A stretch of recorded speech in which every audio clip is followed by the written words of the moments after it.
अब ये जो अरविंद केजरीवाल लिख रहे हैं कि नाना करते प्यार तुम्ही से कर बैठे, मनोज जी, बीजेपी के लिए बादल साथ आए ये कितना जरूरी है, या बादल के लिए बीजेपी का साथ कितना जरूरी है? गाना अपने लिए बोले हैं कि बीजेपी के लिए बोले, पहले भी स्पष्ट हो जाए। चूंकि आज के डेट में देखें तो बीजेपी और उनके लिए सही बैठ रहा, लेकिन बहुत समय ऐसा है कि कांग्रेस वो साथ भी आए हैं बहुत सारे मुद्दे। हाँ, केजरीवाल जी बहुत सारे मुद्दों पे साथ आए हैं, तो नाना करते प्यार तो कभी भी हो सकता है। लेकिन मेरा मानना है कि भारतीय जनता पार्टी के साथ अकाली का गठबंधन जितना आसान दिख रहा है वैसा है नहीं। बीच में टोक रही हूँ, लेकिन सर आजकल वो जेंजी वाला इतना चल रहा है ना, ये लोग सिचुएशनशिप में रहते हैं। हाँ, तो ये चीज़ है। कारण क्या है कि देखिए, भारतीय जनता पार्टी के लिए जब बंगाल के जीत के बाद उसके हौसले बढ़े हुए हैं राज्य के चुनाव को लेकर। और जहाँ तक पंजाब की बात है, और देखा जाए तो सबसे बड़े अमित शाह का एक मिशन है कि हमने इस बार जो नशा है उसके ऊपर हम बड़ी कार्रवाई करेंगे, जो ड्रग्स के ऊपर वो कार्रवाई कर रहे हैं, और वो सबसे बड़ा जो केंद्र है वो पंजाब है। और वहाँ पे वो एक जीत इस बार लेकर आना चाह रहे हैं, चाहे अपने खुद की जीत हो या सहयोगियों के साथ मिलकर जीत हो, और उसके अंतर्गत वो आगे बढ़ने की कोशिश हो रही है भारतीय जनता पार्टी की। लेकिन मेरा अपना मानना है कि भारतीय जनता पार्टी जितनी ज़्यादा सीटों पे लड़ेगी, यदि 85 सीटें मांग रहे हैं अकाली, मुझे चाहिए अब जो पुराना था इनका कि हम 85 पे लड़ेंगे, तो मुझे लगता है कि भारतीय जनता पार्टी के लिए बहुत अच्छी बात नहीं है। उनको कम से कम आधे सीटों पे तो चुनाव लड़ना चाहिए। जब तक भारतीय जनता पार्टी वहाँ पे एक बड़े सीटों के साथ चुनाव नहीं लड़ेगी तो उसके लिए पंजाब में अपने आप को स्थापित करने में थोड़ी सी मुश्किल आएगी। और इस बार जो शहरी वोटर हैं उनके अंदर बिखराव हुआ है। पंथियों की बात होती है कि पंथी आज के डेट में कहाँ पे हैं ये आगे सिचुएशन बताएगा, लेकिन पंजाब में एक चीज़ तो कहेंगे कि भारतीय जनता पार्टी के लिए किसी तरह का निगेटिव मैसेज नहीं आ रहा पब्लिक के बीच में, तो ये एक बड़ा पॉजिटिव चीज़ माना जाता है। लेकिन आम आदमी पार्टी की अभी भी पकड़ वहाँ पे ठीक है, लेकिन हंग असेंबली की बात अभी मुझसे पूछेगा तो मैं बताने की स्थिति में नहीं को हंग होगा, लेकिन शायद उसी की तरफ बढ़ रहा है यदि अलायंस नहीं होता। ये तस्वीर जो अब हम देख रहे हैं, प्रधानमंत्री नरेंद्र मोदी की राघव चड्ढा से मुलाकात हुई और अलग से बातचीत हुई और लंबी बातचीत हुई है। हाल ही में आम आदमी पार्टी से टूटकर बीजेपी में शामिल हुए यंग लीडर हैं समीर जी, पढ़े लिखे हैं, युवा है, पढ़े लिखे हैं राघव चड्ढा, और बहुत अच्छा बोलते हैं। पार्लियामेंट में तो उन्होंने जब भी बोला और अच्छा बिल्कुल पार्लियामेंट में जनता से जुड़े मुद्दे उन्होंने उठाए, और उसी बात का खामियाजा उन्हें भुगतना पड़ा। जीएसटी का मुद्दा बिल्कुल हुआ हो, और जो वर्कर्स है, जो डिलीवरी बॉयज जो करते हैं, उनका मुद्दा उठाया, तमाम मुद्दों को राघव चड्ढा ने उठाया। और मुझे लग रहा है कि युवा है, अच्छा चेहरा है, पढ़े लिखे व्यक्ति हैं, और मुझे लगता है कि मंत्रिमंडल में क्या उन्हें लिया जाएगा, क्या उन्हें भारतीय जनता पार्टी के संगठन में कोई जिम्मेदारी दी जाएगी, क्योंकि वो संगठन के भी व्यक्ति रहे। और पंजाब में, दिल्ली में भी दिया, अभी टीम जारी होना है ना राष्ट्रीय अध्यक्ष नितिन नवीन की, तो क्या भारतीय जनता पार्टी की टीम में उन्हें कोई जिम्मेदारी दी जाएगी कि आने वाले दिनों में प्रधानमंत्री मोदी का जब कैबिनेट विस्तार होगा तो क्या कैबिनेट में उनको लिया जाएगा? पंजाब के चुनाव है, तो पंजाब के चुनाव के पहले मुझे लगता है कि राघव चड्ढा को कुछ ना कुछ भारतीय जनता पार्टी के अंदर जिम्मेदारी मिलेगी, या तो संगठन में कोई जिम्मेदारी मिलेगी, या प्रधानमंत्री मोदी के कैबिनेट में आएंगे, या कोई उन्हें कोई और काम दिया जाएगा, कोई भी जिम्मेदारी दी जा सकती है। तय है कि राघव चड्ढा को कुछ मिलना है। अब क्या मिलना है ये देखने वाली बात होगी, और मुझे लगता है कि चुनाव के दृष्टिकोण से भी ठीक रहेगा।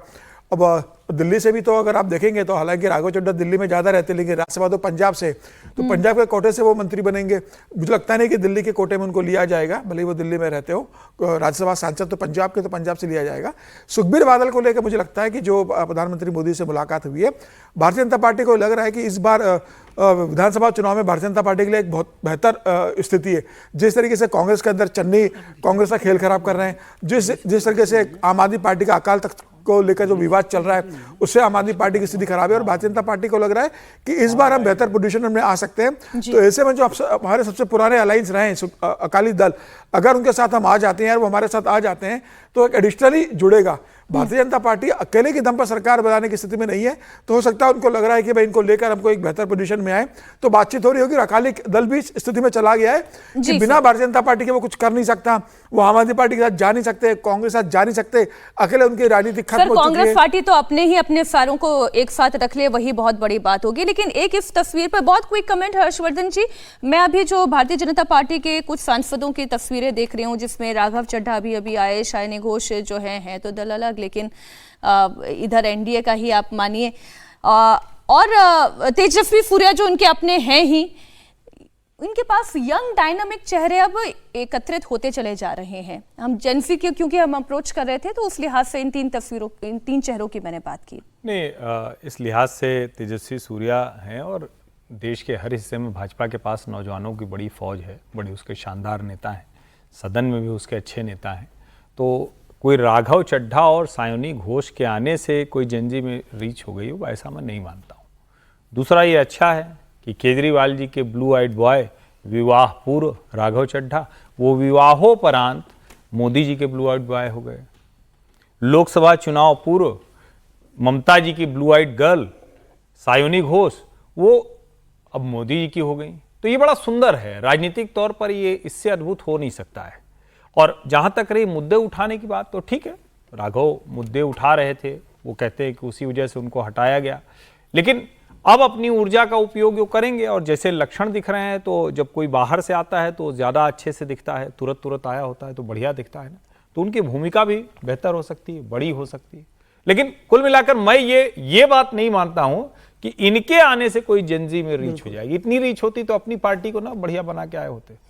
ये भी तो सवाल है ना। बिल्कुल। बात महाराष्ट्र की भी हो जाए। गृह मंत्री अमित शाह इस वक्त महाराष्ट्र में हैं और माना यह जा रहा है कि उनकी एकनाथ शिंदे से मुलाकात हो सकती है। कल एकनाथ शिंदे ने प्रधानमंत्री मोदी से भी मुलाकात की थी। शिवसेना यूबीटी से टूट कर आए सांसद भी साथ में थे। ऐसे में आज अमित शाह से मुलाकात की खबरों से हलचल बढ़ गई है। डिप्टी सीएम सुनेत्रा पवार ने प्रशांत किशोर से मुलाकात की। प्रशांत किशोर के साथ सुनेत्रा पवार की मुलाकात करीब 5 घंटे तक चली।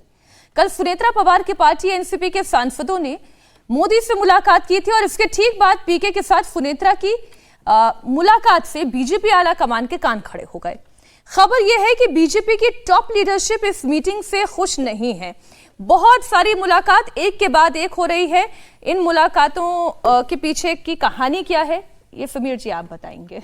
देखिए, सुनेत्रा पवार की जो मुलाकात है उसके पीछे पार्थ पवार की बड़ी भूमिका है। पार्थ पवार जब प्रशांत किशोर जब चुनाव लड़ रहे थे उस समय प्रशांत किशोर को उन्होंने बधाई दी। जब चुनाव जीते तो पार्थ पवार ने सबसे पहला फोन प्रशांत किशोर को बधाई का देने का किया था। और मुझे लग रहा है कि पार्थ पवार को लग रहा हो कि डिज़ाइन बॉक्स को उन्होंने हटा दिया जो उनके लिए इलेक्शन मैनेजमेंट का काम देख रहा था। और जिस तरीके से मुझे लगता है कि उनको लग रहा होगा कि एकनाथ शिंदे बहुत प्रभावशाली नेता बनकर उभरे हैं, उसके अंदर अब अजित पवार नहीं है उनके लिए, तो अब उनको राजनीतिक समझ देने के लिए, भविष्य की राजनीति के लिए कि भाई लोकसभा चुनाव आएंगे 2029 में, उसके बाद विधानसभा चुनाव आने वाले हैं और पश्चिम महाराष्ट्र की राजनीति में कैसे सर्वाइव करना है। सुनीता पवार अभी राजनीतिक रूप से वो परिपक्वता नहीं है, बेटे के अंदर भी नहीं है, तो उन्हें लग रहा होगा कि हमें सलाह देने वाला रहे। तो हो सकता है कि उन्होंने प्रशांत किशोर से बात की हो, प्रशांत किशोर उन्होंने राजनीति के बारे में कुछ बताया होगा, लंबी बैठ के चली है। लेकिन जो प्रशांत किशोर भारतीय जनता पार्टी को हरा के, राष्ट्रीय अध्यक्ष को हराकर जो विधायक बने, तत्काल सुनीता पवार से मिल रहे हैं। और ये सब जानने के बाद भी अगर सुनीता पवार ने उनको बुलाया अपने आधिकारिक बंगले पर, 5 घंटे उनकी जो बैठकें हुई उसमें उनका बेटा भी शामिल था, तो निश्चित रूप से मुझे लगता है कि भारतीय जनता पार्टी के लिए असर करने वाला होगा। अब ऐसा तो हो नहीं सकता कि सुनीता पवार को एनडीए छोड़कर कहीं चली जाएंगी।